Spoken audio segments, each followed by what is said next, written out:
पृथ्वी के उद्भव की कहानी बड़ी विचित्र है। संसार के विद्वानों ने अलग अलग तरह से पृथ्वी के जन्म की कहानी अपने ढंग से प्रस्तुत की है। हमारे देश में भी पुराणों में पृथ्वी के जन्म की कहानी को मार्मिक तरीके से प्रस्तुत किया गया है। यह बात अलग है कि संसार के विद्वान अभी तक किसी एक निष्कर्ष तक नहीं पहुंच सके हैं। फिर भी संसार के विद्वानों ने जिस निष्कर्ष को सम्मति दी है उसका संक्षेप यही है। फ्रांस के वैज्ञानिक बफ्टन ने 1749 में यह सिद्ध किया कि एक बहुत बड़ा ज्योतिपिंड एक दिन सूर्य से टकरा गया, जिसके परिणाम स्वरूप बड़े बड़े टुकड़े उछलकर सूर्य से उछलकर अलग हो गए। सूर्य के यही टुकड़े ठंडे होकर ग्रह और उपग्रह बने। इन्हीं टुकड़ों में एक टुकड़ा पृथ्वी का भी था। इसके बाद सन 1755 में जर्मनी के प्रसिद्ध विद्वान कान और सन 1796 में प्रसिद्ध गणितज्ञ लाप्लास ने भी यही सिद्ध किया कि पृथ्वी का जन्म सूर्य में होने वाले भीषण विस्फोट के कारण ही हुआ था। सन 1951 में विश्व प्रसिद्ध विद्वान जेरार्ड पी कूपर ने एक नया सिद्धांत विश्व के सामने प्रस्तुत किया। उनके सिद्धांत के अनुसार संपूर्ण पिंड शून्य में फैला हुआ है। सभी तारों में धूल और गैस भरी हुई है। पारस्परिक गुरुत्वाकर्षण की शक्ति के कारण घनत्व प्राप्त करके यह सारे पिंड अंतरिक्ष में चक्कर लगा रहे हैं। चक्कर काटने के कारण उनमें इतनी ऊष्मा एकत्रित हो गई है कि वे चमकते हुए तारों के रूप में दिखाई देते हैं। उनका यह मानना है कि सूर्य भी इसी स्थिति में था और वह भी अंतरिक्ष में बड़ी तेजी से चक्कर लगा रहा था। उसके चारों ओर वाष्पीय धूल का एक घेरा पड़ा हुआ था। वह घेरा जब धीरे धीरे घनत्व प्राप्त करने लगा तो उसमें से अनेक समूह बाहर निकलकर उसके चारों ओर घूमने लगे। ये ही हमारे ग्रह उपग्रह है और इन्हीं में से एक हमारी पृथ्वी है, जो सूर्य से अलग होकर ठंडी हो गई और उसका यह स्वरूप आज दिखाई दे रहा है। सूर्य से अलग होने पर पहले हमारी पृथ्वी जलते हुए वाष्पपुंज के रूप में अलग थलग पड़ गई थी।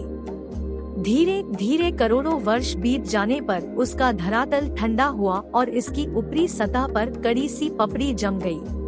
पृथ्वी का भीतरी भाग जैसे जैसे ठंडा होकर सिकुड़ता गया, वैसे वैसे उसके ऊपरी सतह में भी सिकुड़ने आने लगी। उन्हीं सिकुड़नों को हम आज पहाड़ों घाटियों के रूप में देखते हैं।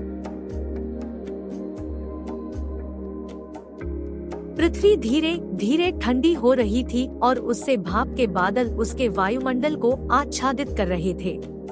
उन बादलों के कारण सूर्य की किरणें पृथ्वी पर नहीं पहुंच पा रही थी। प्रकृति का ऐसा खेल था कि जलती हुई पृथ्वी के ऊपर जब बादल बरसते थे तो उन बादलों का पानी पृथ्वी पर फैलने के बजाय पुनः भाप बनकर वायुमंडल पर पहुंच जाता था। क्योंकि उस समय पृथ्वी का धरातल जल रहा था, अंधकारपूर्ण था, इसलिए पृथ्वी पर ज्वालामुखियों और भूकंपों का निरंतर प्रभाव जारी था।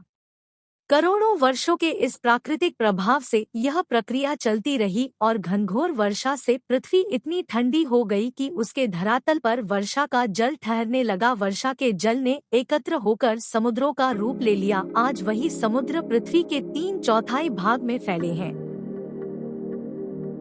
अनवरत मूसलाधार वर्षा के बाद जब पृथ्वी के चारों ओर छाए बादल छंटे तब पृथ्वी पर सूर्य की किरणें पहुंची। सूर्य की किरणों के पहुंचने के बाद ही जीवों के उत्पन्न होने की प्रक्रिया शुरू हुई।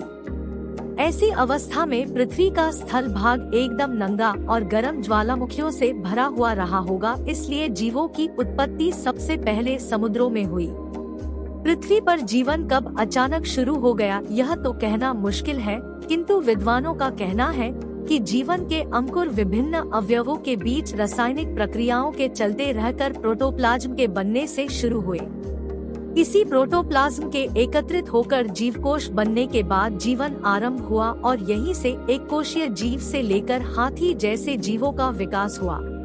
प्रारंभिक अवस्था में जीव एक कोशीय अवस्था में था। ये जीव 2 कोशिकाओं में विभाजित हो जाते थे और प्रत्येक भाग स्वतंत्र जीव बन जाता था। इन जीव कोशों के भीतर और बाहर सूक्ष्म परमाणु अपना प्रभाव दिखाते रहते थे। इन्हीं पर कालांतर में सेलुलोज का आवरण चढ़ता रहा, जिससे क्लोरोफिल नामक हरा पदार्थ पैदा हुआ।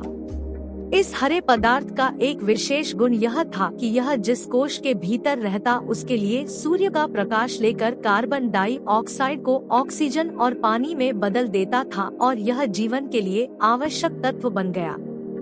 यहीं से जीवन की रफ्तार शुरू हुई। ये ही हरे रंग वाले एक कोशीय जीव पौधों के रूप में विकसित हुए।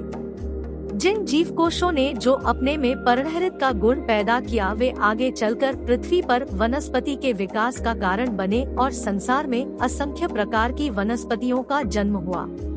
जिन जीव कोशों ने अपने शरीर के चारों ओर सेलुलोज आवरण धारण कर लिया मगर उनके भीतर पर्णहरित का गुण उत्पन्न न हो सका और वे चलने फिरने का गुण तो अपना सके किंतु अपने लिए भोजन न जुटा सके, इसलिए उन्होंने अपने आसपास के हरे रंग के जीव कोशों को खाना शुरू कर दिया।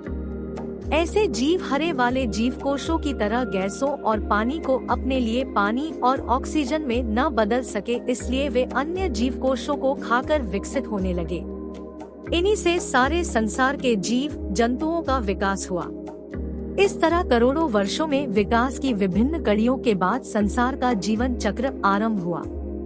मनुष्य भी इस विकास की सबसे ज्यादा विकसित कड़ी है, जिसने अपने मस्तिष्क का अद्भुत विकास कर जल, थल और आकाश तीनों को अपने अधीन कर लिया है। ऐसा मेधावी मानव भी पहले तो वनों ही में रहता था, किंतु उसने धीरे धीरे वनों को साफ कर खेती की और अपना समाज स्थापित कर लिया। वनों के बाहर रहकर भी वनों को उसने नहीं छोड़ा, क्योंकि उसका जन्म और विकास तो इन्हीं वनों में हुआ था। वह अपनी आवश्यकताओं की पूर्ति इन्हीं वनों से करता था।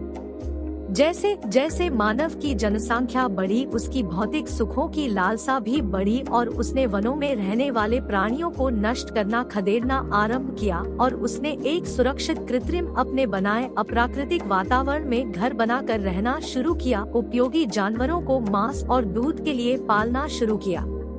अपनी कुशाग्र बुद्धि से उसने अपने आप को अन्य प्राणियों से अलग कर लिया और अपने बनाए अप्राकृतिक वातावरण में रहते हुए तथा अपने भौतिक सुखों की अभिवृद्धि के लिए वह उस प्रकृति जिसमें उसका विकास हुआ था को ही नष्ट करने लगा। अब ये हालात है कि प्रकृति के साथ मनुष्य की छेड़छाड़ इतनी बढ़ गई है कि यदि इसे शीघ्र ही न रोका गया तो यह वनों, वन्य प्राणियों और वनस्पतियों ही नहीं स्वयं मानव सभ्यता के लिए भी घोर संकट पैदा कर देगी। अब समय आपके साथ है बच्चों, अपनी विचारधारा बदलो, प्रकृति के साथ सामंजस्य रखकर पर्यावरण के अनुकूल होकर चलो। अब ये धरती आपके हाथों में है।